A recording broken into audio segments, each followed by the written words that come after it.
Bumper cars.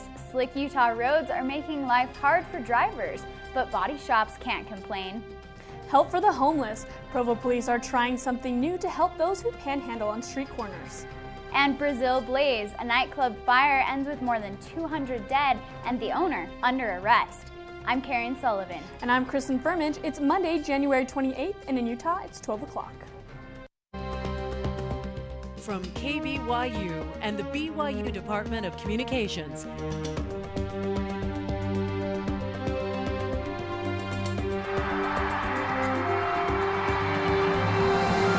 This is the award-winning 11 News at noon.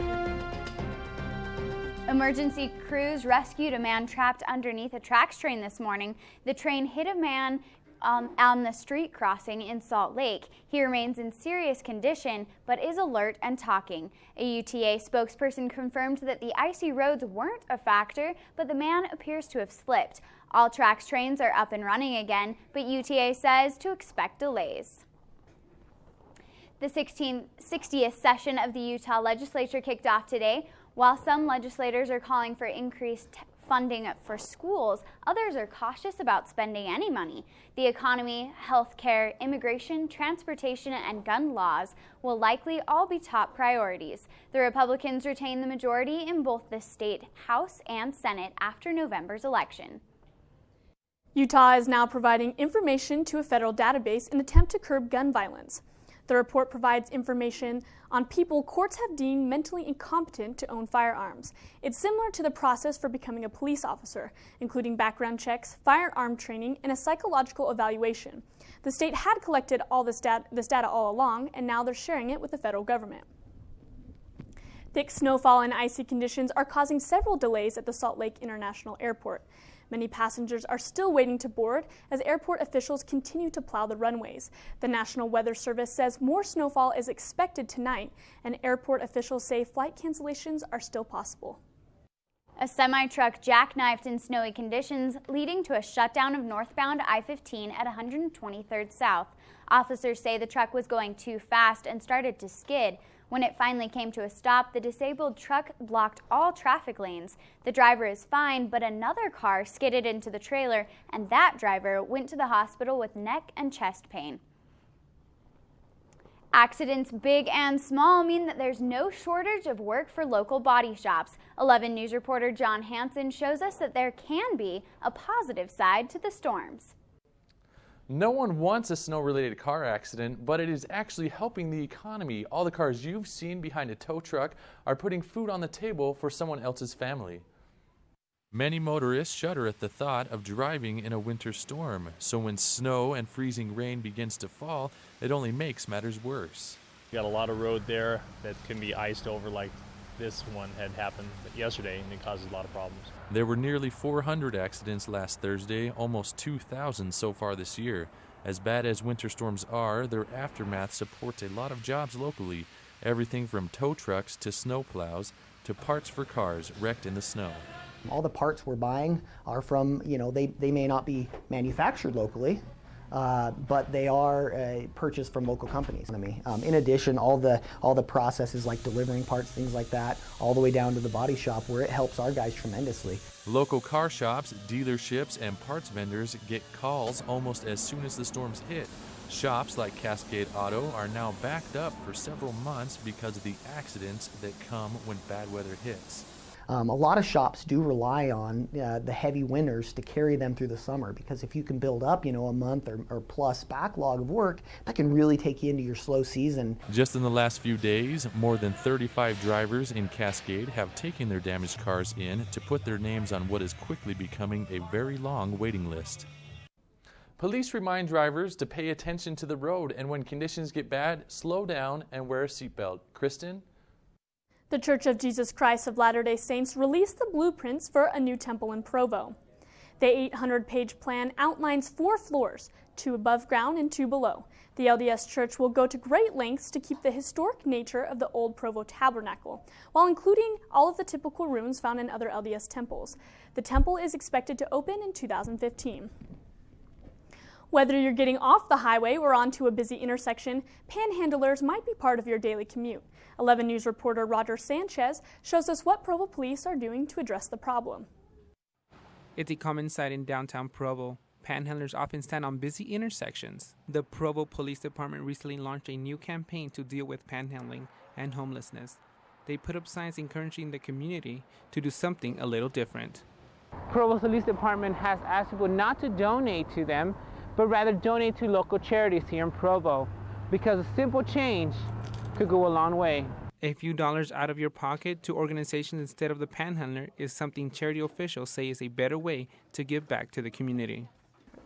What Provo City has done with the signs is to give people an option and choice and another choice to give. And you know that that dollar will be used to help stabilize families, stabilize individuals, and help them move out of homelessness.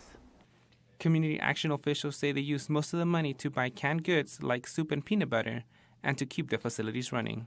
In terms of cash donations, goes to supporting our ability to acquire and distribute approximately 17 pounds of food.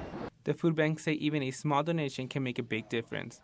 In Provo, Roger Sanchez, 11 News. Police have found the signs encouraging people to donate are no longer there, leaving only the wire that was holding them up. The Provo police will make more signs with bigger print. 111 News at noon returns. Flood down under. A cyclone brought heavy rain to Australia, sending thousands for high ground. And BYU to Broadway, how one alum is helping Cougar grads land their dream auditions in the Big.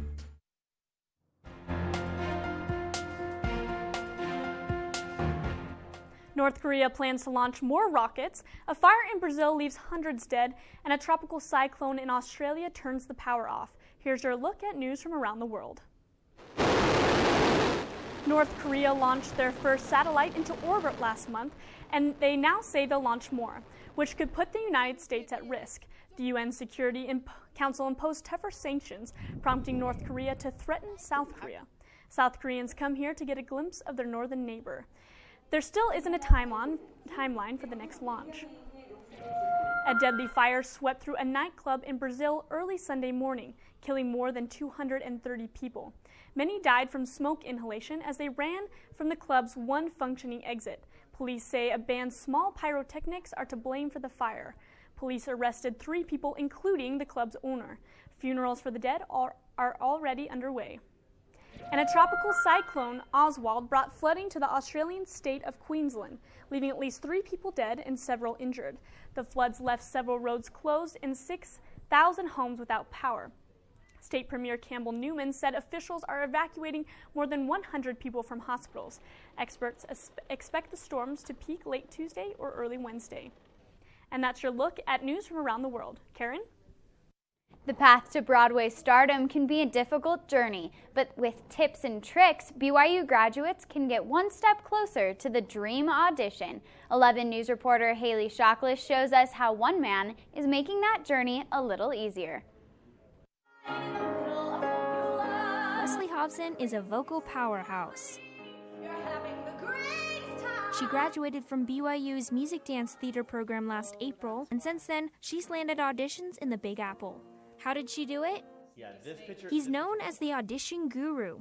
BYU graduate Rance Wright knows a thing or two about show business. I started dancing at the age of 3. My mom's a dance teacher. I was fascinated the first time I got on stage, which was actually in high school. A handful of high school musicals and a graduate degree later, Wright works with every major casting office in New York to help students of all levels get their dream audition. Aspiring stars learn valuable lessons from professionals in a classroom-like setting, so when they're on a stage like this, they already know the tricks of the trade. And those tricks help Hobson at every audition. Teachers here know a lot, but because they're here in school and not surrounded by what's going on in New York City and LA, it's really nice to meet with people who are there every day. I get to see talent constantly learn their value in the room.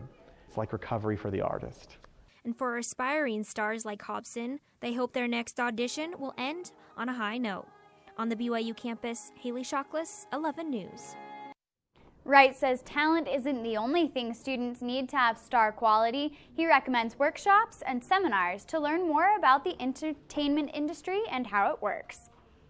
You know, I got so excited when I saw it was raining yesterday instead of snowing. Oh, me too, but Brenna, it looks like it was just a warm before the storm. You know what it was? We did see some snow last night, as you can see behind me, but believe it or not, that was actually storm number 1. You should probably know about storm number 2. That one is coming tonight. I'll tell you what to look for in your 11 weather forecast.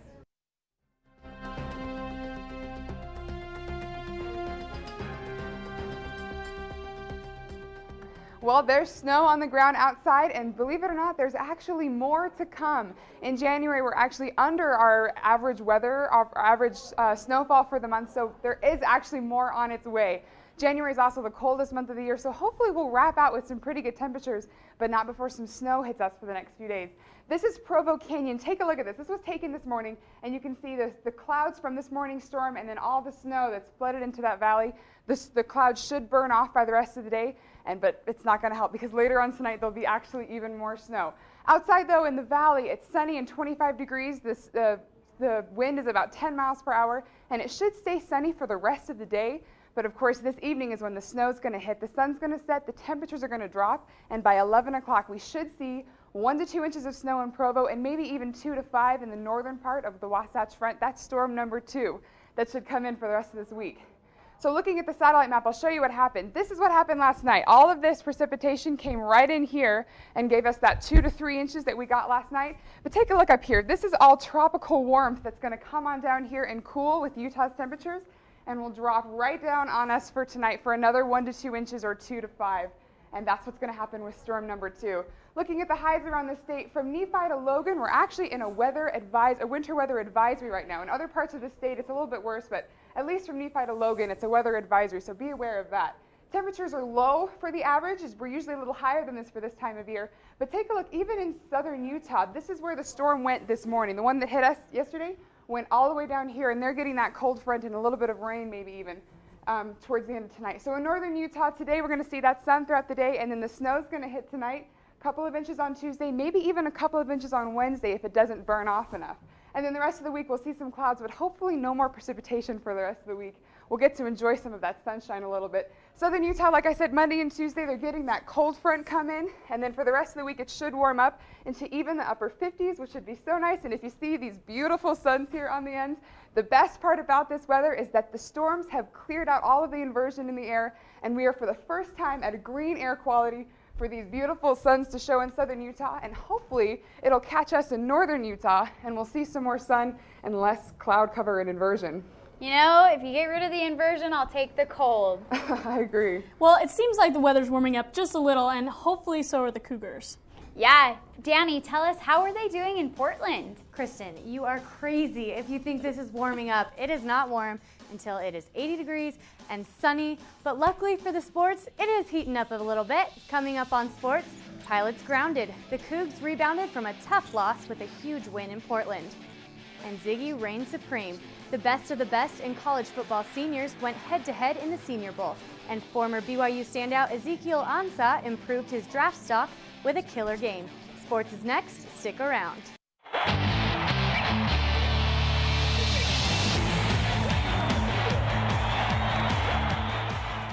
The BYU men's basketball team put Portland in its place on Saturday night, beating them 85-67 in Oregon. Tyler Haws opened the game with a beautiful three-pointer and set the pace for a solid Cougar win. Matt Carlino hit a season-high 24 points with 6 assists and 4 steals throughout the game. Brandon Davies got his 5th double-double of the year, racking up 20 points and 11 rebounds. Things got a little bit heated in the second half when Brock Zylstra went for a jump ball and Portland's Tanner Riley pushed him to the ground. Riley was teed up and thrown out. The Cougars controlled the rest of the game with dunks from Davies and a lot of consistency from Carlino. This W improves the Cougars' record to 16 wins and 6 losses, 6-2 in conference play. The story doesn't quite end as happily for the women's basketball team, who lost to San Francisco in a close game Saturday night. Haley Steed did her best Jimmer impression, hitting 5 three-pointers. She finished with 19 points. The Dons led by only 4 points with 3 minutes left, but foul trouble did the Cougars in, and the final score was 65-56. This sets the team back to 6 losses on the season and 13 wins. The Super Bowl is still a week out, but there was some NFL action this weekend, the Pro Bowl. NFL Commissioner Roger Goodell threatened to do away with the league's All-Star game after last year's laugher, and this year was no different. The NFC steamrolled the AFC behind an MVP performance by Vikings tight end Kyle Rudolph and a plethora of missed tackles. We'll see what Commissioner Goodell decides to do from here. From the pros to the up-and-comers, BYU's very own Ziggy Ansah represented the blue and white but rocked the red during this year's Senior Bowl. The South jumped out to an early lead when quarterback from Florida State, E.J. Emanuel, ran it in for 6 and again with a beautiful pass to Alabama's Michael Williams. The North finally found the end zone in the third quarter when UCLA's Jonathan Franklin ran 20 yards for a touchdown. The South answered when Miami's Mike James ran it in, but the North had the final score with a touchdown by Oregon's Kenyon Barner. The final effort wasn't enough to get the win. The South came out on top 21-16.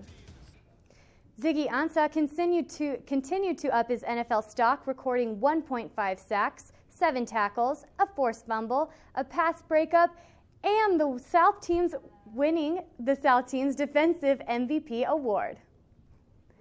The BYU gymnastics team came up a bit short Saturday night, and I'm not just talking about the athletes.